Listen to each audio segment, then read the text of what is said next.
Bueno, me puedo imaginar lo que estáis pensando. Hay que tener bemoles, y perdonar la expresión, para que con la que está cayendo y que con la tasa de COVID que tenemos venga a decirnos que no tengamos miedo, ¿verdad? Y es más, esta persona que está delante de vosotros, que lleva toda la vida luchando con muchos miedos, que venga a decir a la congregación que a buen seguro es mucho más valiente que él, que no tenga miedo. Bueno, esta es la ironía del Señor, ¿verdad? Mirad, el miedo es tan antiguo como la humanidad. Tuve miedo y me escondí, dijo Adán, después de traicionar a su creador. Y desde entonces esa sensación de miedo viene acompañando a todos los seres humanos hasta el día de hoy. Todos tenemos miedo. Puede ser desde el miedo al rechazo hasta el miedo a que los demás puedan descubrir cómo soy en realidad. Puede ser el miedo a la insignificancia, a sentir que mi vida no tiene ningún sentido. O puede ser el miedo a que mis secretos más íntimos puedan salir a la luz. Puede ser el miedo a morir completamente solo, la soledad. El miedo a no ser nunca aceptado o amado por alguien. El miedo a la enfermedad. El miedo a depender de otros. El miedo a la incertidumbre económica. El miedo a la falta de empleo. El miedo a qué será de mi futuro, de los exámenes. O incluso puede ser algo que ni siquiera podamos identificar, un miedo indeterminado.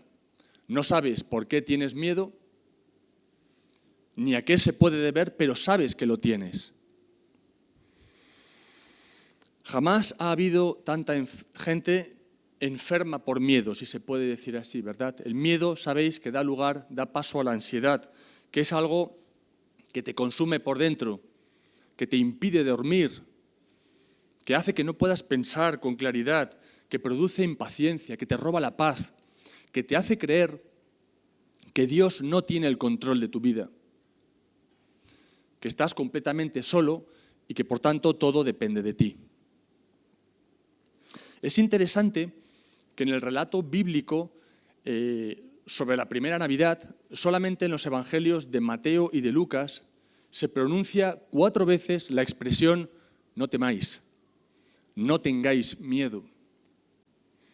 Y es que todo el mundo en aquel entonces tenía miedo. Se dice que José tenía miedo, María tenía miedo, los pastores tenían miedo, Zacarías, el sacerdote, tenía miedo, toda la ciudad de Jerusalén tenía miedo al pensar cuál podía ser la reacción violenta del rey Herodes.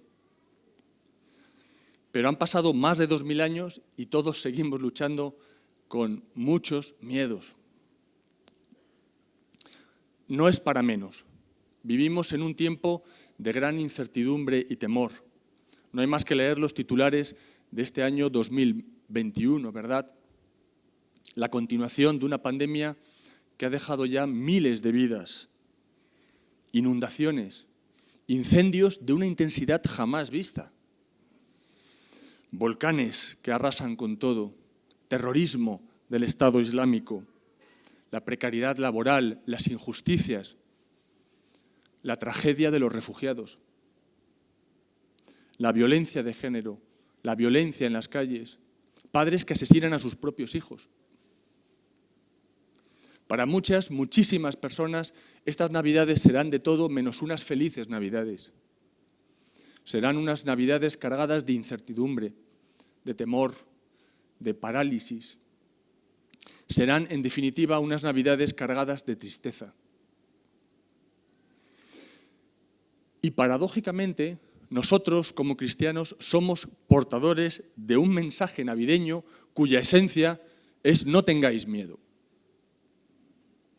El deseo de Dios es que no tengas que vivir atemorizado nunca más. Y mientras leía los textos que vamos a compartir hoy, sentí que el Señor me hablaba de la misma forma y con la misma contundencia que habló en aquel día, haciéndonos saber que el significado del nacimiento de Jesucristo es uno: que no tengas que vivir con miedo.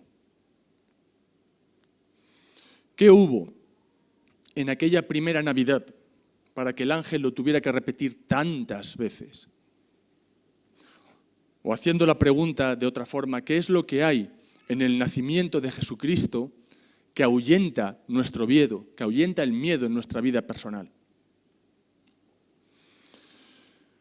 Como sabéis, los primeros en escuchar este mensaje de no temáis fueron María y José.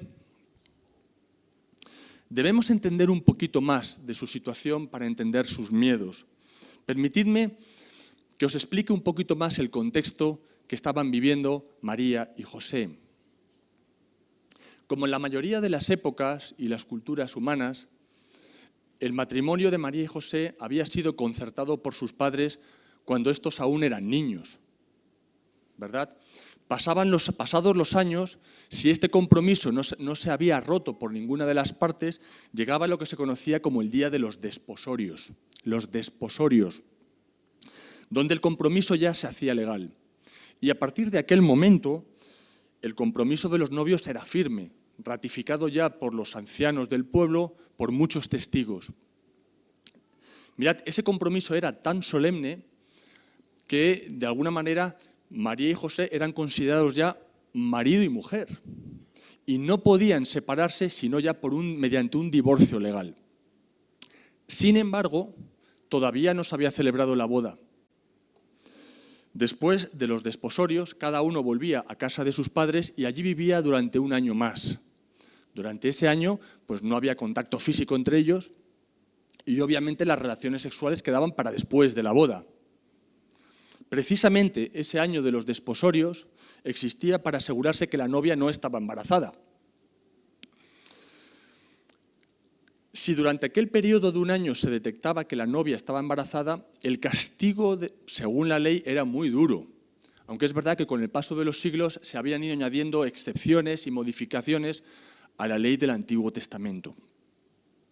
Pues bien, es precisamente durante ese año de los desposorios cuando José y María se han comprometido legalmente, pero aún no se ha celebrado la boda ni han empezado a vivir juntos, cuando José descubre que María está embarazada.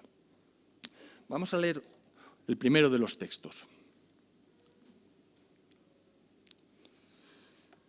que se encuentra en Lucas capítulo 1 a partir del versículo 28.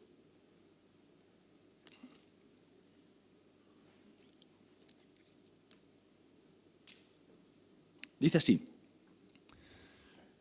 y entrando el ángel en donde ella estaba, dijo: salve, muy favorecida, el Señor es contigo, bendita tú entre las mujeres.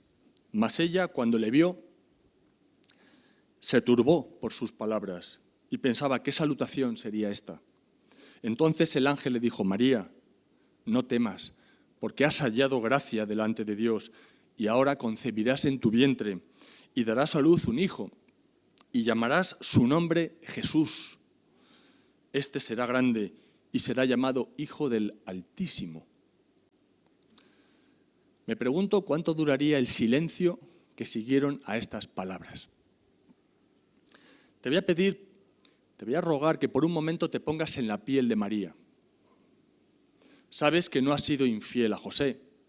Sabes que aún eres virgen, que tu embarazo no es fruto de la relación ni con José ni con ningún otro hombre, que es consecuencia de una intervención divina única en la historia. De hecho, un ángel se te ha aparecido. Te ha dicho que Él va a cumplir sus promesas y que el Mesías esperado va a nacer. Y que además, tú eres la mujer escogida para llevarlo a cabo. Yo creo que este mensaje es capaz de aterrorizar a cualquiera. No sé qué pensáis vosotros. Y ahí está María, una adolescente de apenas 13 o 14 años, sin apenas formación, pobre, que no ha tenido relaciones sexuales con ningún hombre, que no sabe absolutamente nada de nada y que, por si fuera poco, está prometida con José. Hay cientos de razones para tener miedo. ¿Te imaginas la angustia de María para tratar de explicárselo a José? ¿Te imaginas su temor y temblor? Precisamente porque es un hecho único, sabes que nadie te va a creer, ni siquiera alguien tan comprensivo y generoso como José. ¿Cómo puedes explicárselo a tus padres? Creo que os podéis imaginar el miedo que tendría María. Toda tu vida, tal y como te la has planeado, de repente se ha convertido en un auténtico rompecabezas. Lo que ahora vislumbraba era tan grande que la llenaba al mismo tiempo de temor y de alegría. Pero yo creo que la llenaba sobre todo de preguntas. Para empezar, ¿por qué ella? Y fijaos, estoy seguro que en su fuero interno, en María se escondía un temor que iba mucho más allá, que era mucho más profundo que el temor a la reacción de sus allegados. El ángel le dice que va a concebir ni más ni menos que al Hijo de Dios, al Hijo del Altísimo, el que ocupará el trono del gran rey David. Mirad, es el miedo a no estar a la altura.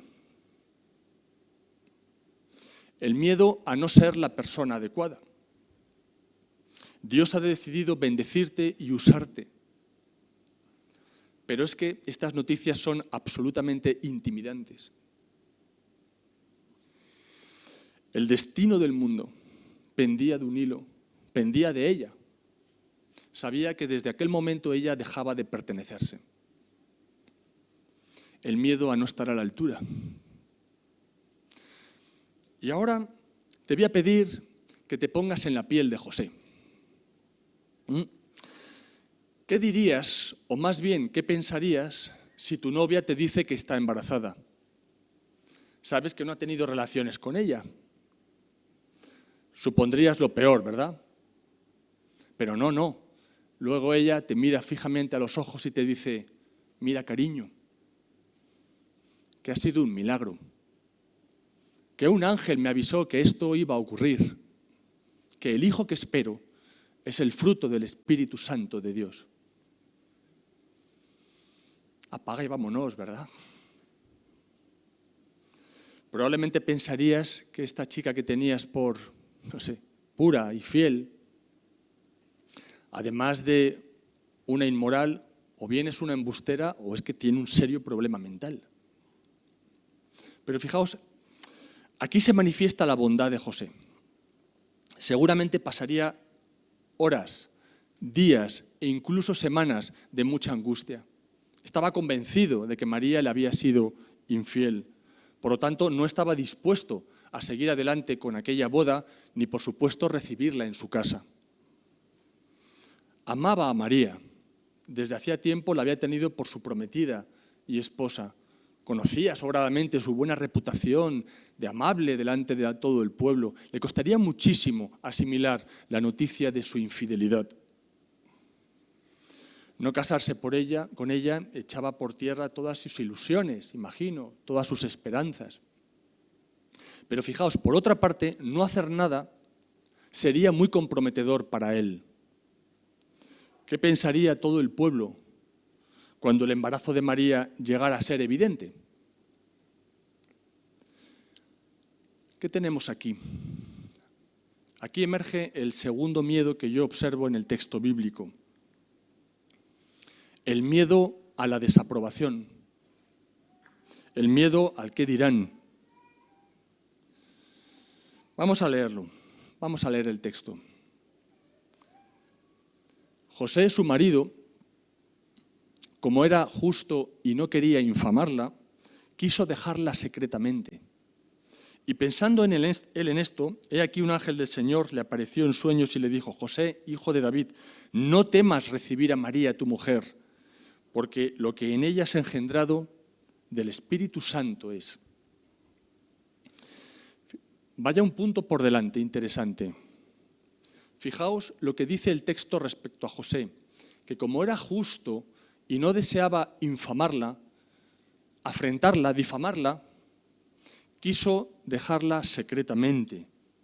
Qué interesante, porque hay muchos que van por esta vida con la cabeza bien levantada, ¿verdad?, haciendo alarde de su verdad y su justicia.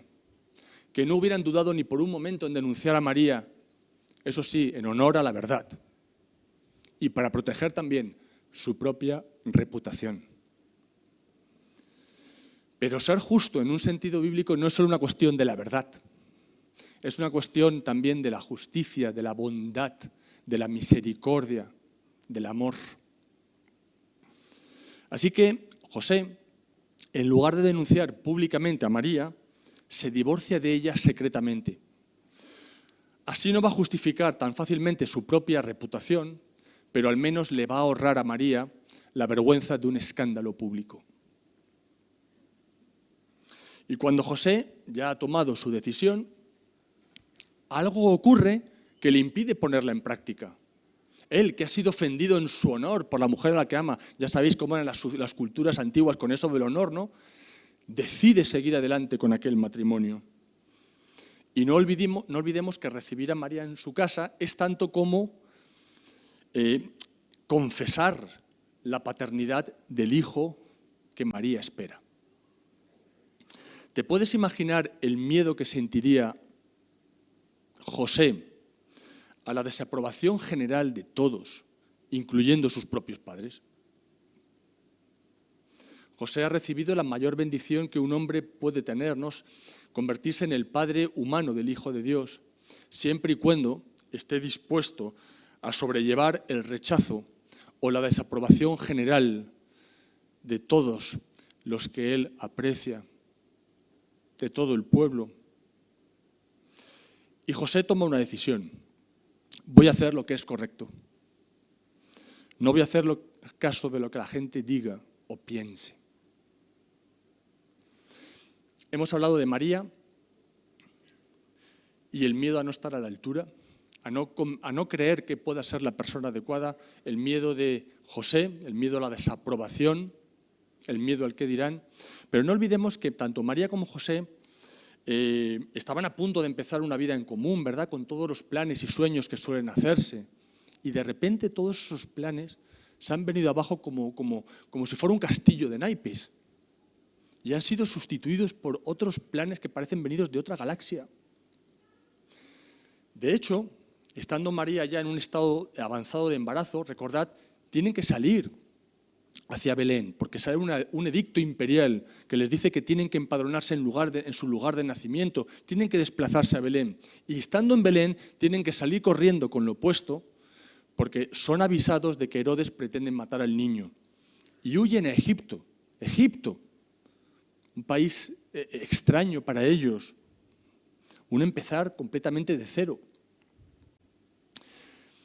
Aunque no lo dice el texto bíblico explícitamente, yo creo, porque guarda bastante silencio sobre la niñez de Jesús, yo creo que tanto María y José se enfrentaron de bruces a un tercer miedo, que es este.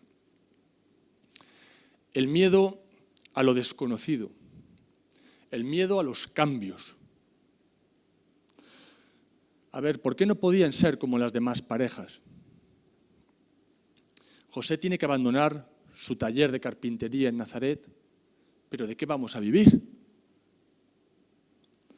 Todos sus sueños, como he dicho, se han desvanecido y se enfrentan a lo desconocido, el miedo a los cambios inesperados.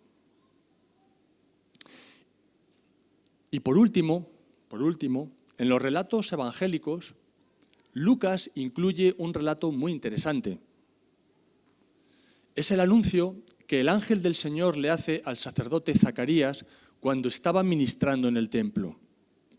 Seguro que todos conocéis la historia, ¿no? El ángel del Señor se le aparece y le dice que su esposa Elizabeth, que era ya de edad avanzada, va a tener un hijo que se llamará Juan, el futuro Juan el Bautista. Vamos a leerlo. Y se le apareció un ángel del Señor, puesto en pie a la derecha del altar del incienso, y se turbó Zacarías al verle, y le sobrecogió temor.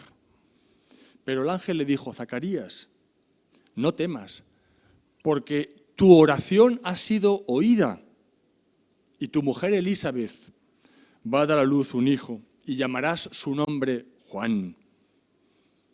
¿En qué conoceré yo esto? Respondió Zacarías, porque yo soy viejo y mi mujer de edad avanzada. Respondiendo el ángel le dijo, yo soy Gabriel, que estoy delante de Dios y he sido enviado a hablarte y darte estas buenas nuevas.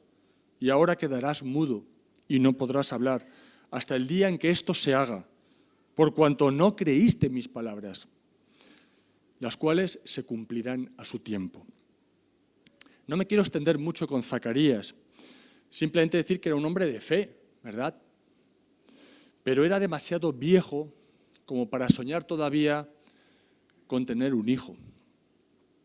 Poco sabemos de él, más que estaba ministrando en el templo a la hora de ofrecer el incienso.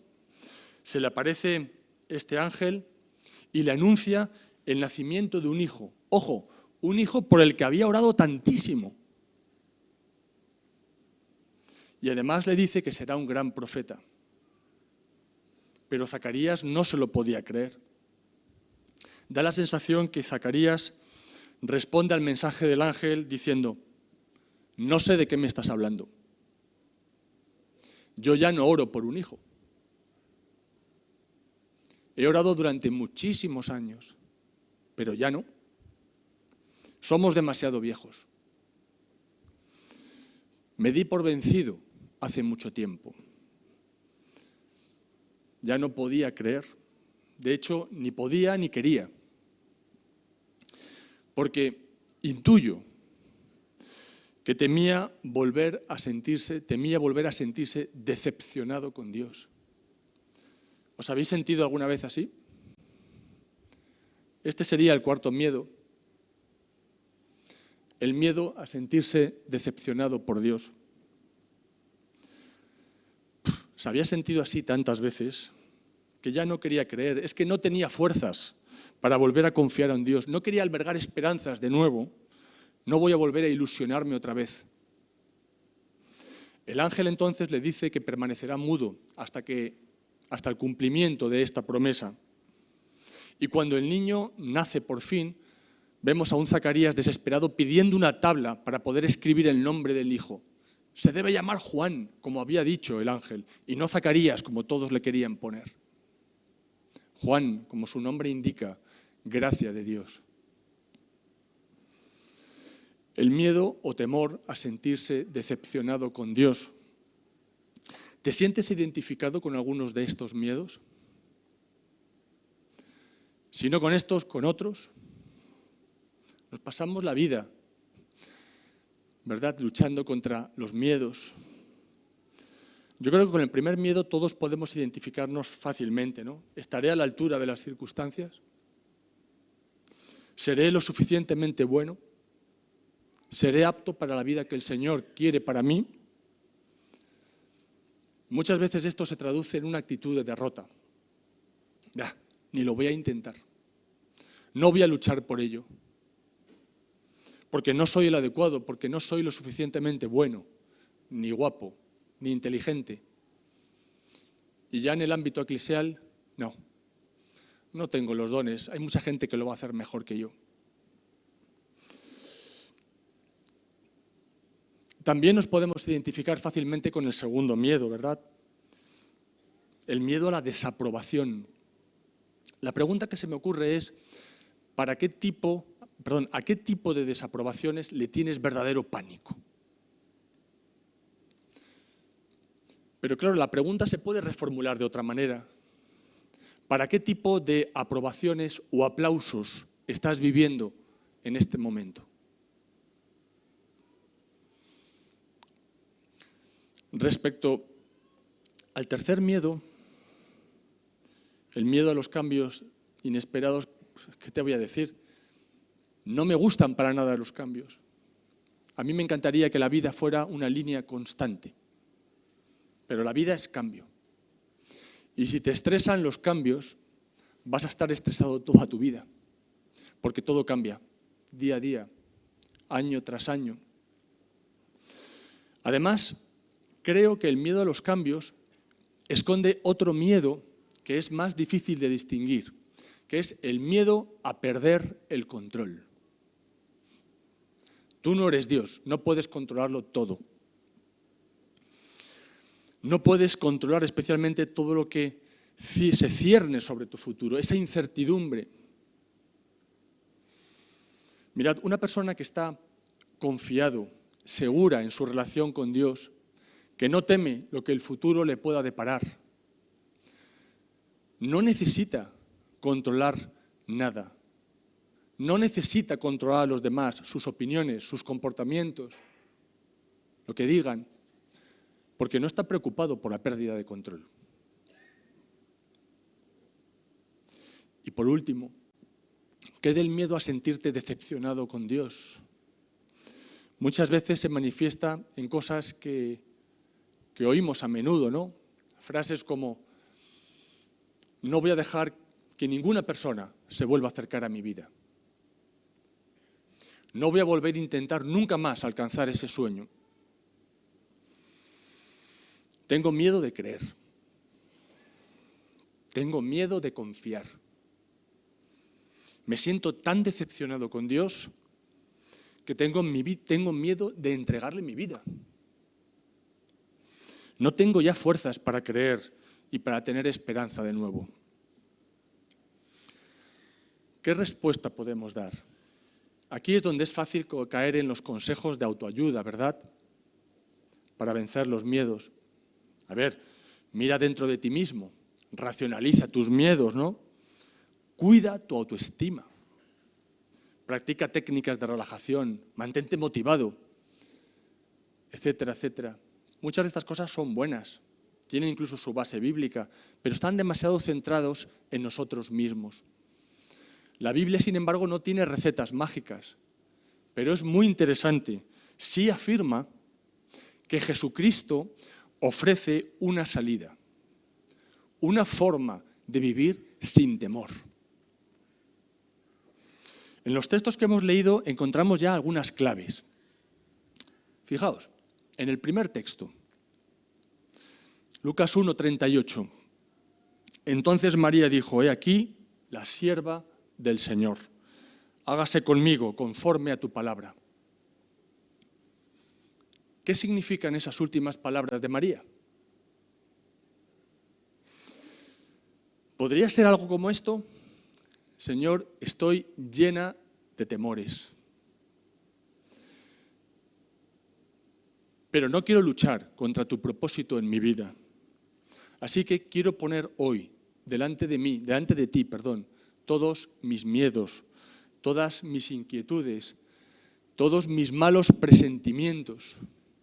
Te reconozco como mi creador y sé que tú me conoces mucho mejor que yo a mí misma. Tú sabes lo que es mejor para mi vida. ¿Le has dicho alguna vez al Señor algo parecido? Yo creo que este es el inicio de una vida sin miedos. Rendir tu vida al Señor completamente, día tras día. Día tras día. Señor, sea lo que decidas para mi vida, yo me pongo a tu disposición.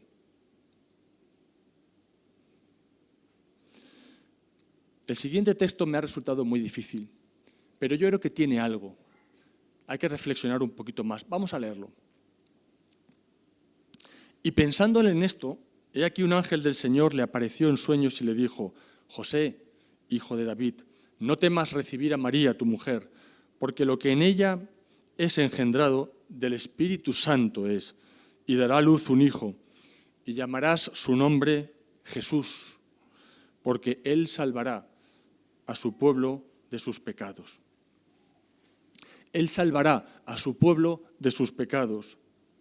Debemos sondear un poquito el significado de estas palabras, porque a medida, no sé si a vosotros os pasa lo mismo, pero a mí, a medida que pasan los años, cada vez descubro nuevas dimensiones del sacrificio de Jesucristo en mi favor. Y eso me permite abrazar esa cruz con un sentimiento de mayor gratitud. Sé, claro que sé, que el Señor, que Jesús llevó todo el peso de mi pecado sobre Él. Todo mi rechazo de Dios, todo lo que he hecho contra de Él y aún todo lo que sería capaz de hacer en contra de Dios. Pero fijaos, no solo llevó lo peor de mi pecado, sino que también llevó las consecuencias intangibles para mí de ese pecado. Todo aquello que hace que albergue sentimientos de culpa, todo aquello que me esclaviza a lo que yo hacía e incluso sigo haciendo, todo aquello que me roba la paz, todo aquello que me atemoriza. El famoso texto de Isaías, que explora los sufrimientos del siervo sufriente del Señor, nos dice algo muy interesante. Fijaos, lo conocéis de sobra, ¿no? Ciertamente llevó Él nuestras enfermedades y sufrió nuestros dolores. Herido fue por nuestras rebeliones, molido por nuestros pecados. El castigo de nuestra paz fue sobre Él, y por su llaga fuimos nosotros curados.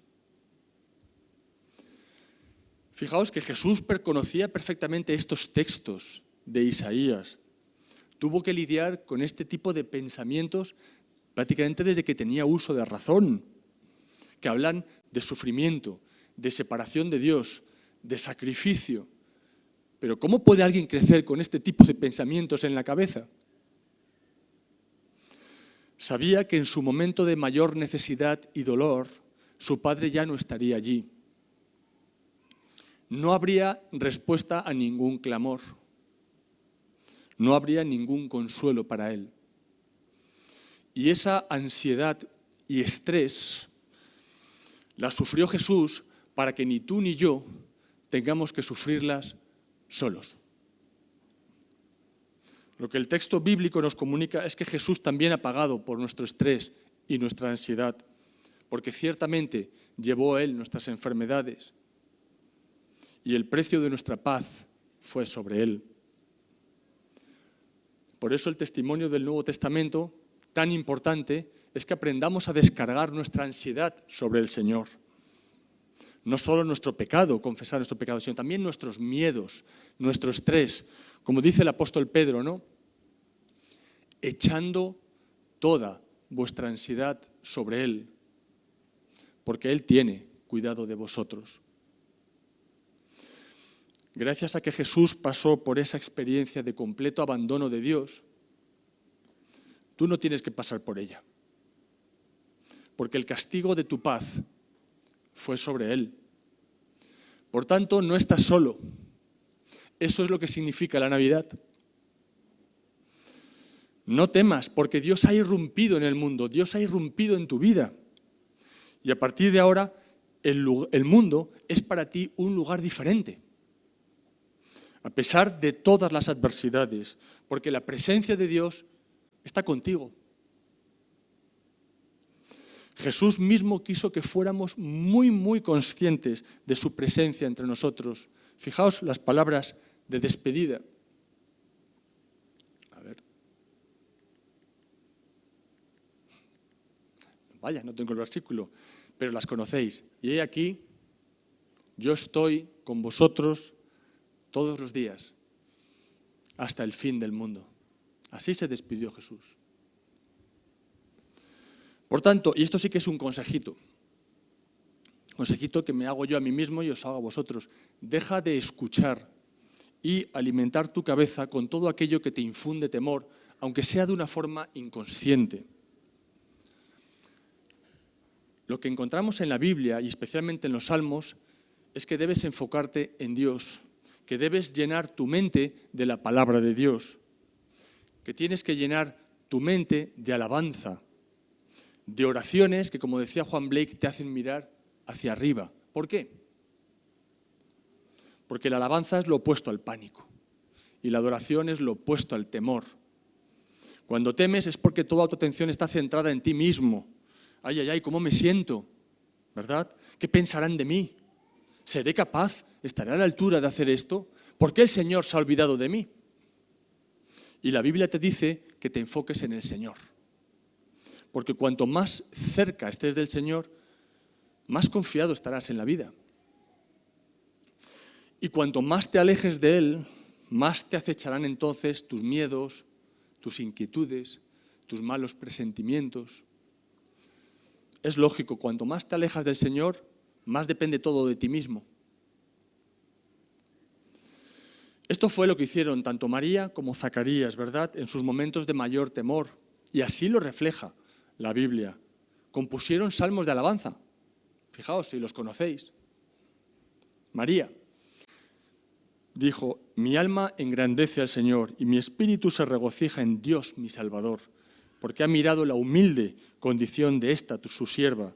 Pues desde aquí, he aquí, desde ahora en adelante, todas las generaciones me tendrán por bienaventurada, porque grandes cosas me ha hecho el poderoso y santo es su nombre. Lo que le pasó a María no fue un accidente. Hay un propósito de Dios en todo ello. Y si miras el resto del capítulo de Lucas 1, verás también la oración de Zacarías. Conclusión: ¿cómo podemos mantenernos confiados en medio de las circunstancias de la vida? Si tuviera que dejar algo para que se recuerde en esta mañana, yo creo que la clave para vivir sin miedo es aprender a descansar en Dios. Y para ello es necesario rendirnos a Dios cada día. Vivir sin miedo, sentirse seguro, como un bebé en brazos de su madre. Nos pasamos la vida intentando tener el control ilusorio de nuestra vida, de lo que nos acontece, ¿verdad? Y además no lo llegamos a creer que todo depende de nuestros propios esfuerzos. Y solamente recurrimos al Señor cuando todos nuestros esfuerzos fracasan, ¿verdad? ¿Qué circunstancias estás viviendo ahora que te llenan de temor? ¿Cómo puedes aprender a sentirte seguro en medio de todo eso, a pesar de todo eso? Yo diría que hay que empezar por buscar al Señor, como he dicho, día a día. Abrazar esa cruz, ese lugar donde el Señor no solamente pagó por nuestro pecado, sino también pagó por tus sentimientos de culpa. Pagó por tu estrés, por tu ansiedad, por tu temor. Recuerda que no estás solo, que el Espíritu de Dios mora en ti. Enfócate en Él. Las Navidades son un buen momento, ¿verdad?, para reflexionar, para pensar en nuestros temores más íntimos y para crear hábitos, para poder vivir un 2022 diferente, un 2022 sin miedos. Fijaos, os dejo con estas palabras del rey David. Él sí sabía cómo luchar contra sus miedos. Salmo 56. El día en que temo, yo en ti confío. En Dios alabaré su palabra. En Dios he confiado, no temeré. ¿Qué puede hacerme el hombre? Que el Señor os bendiga, que paséis una feliz Navidad.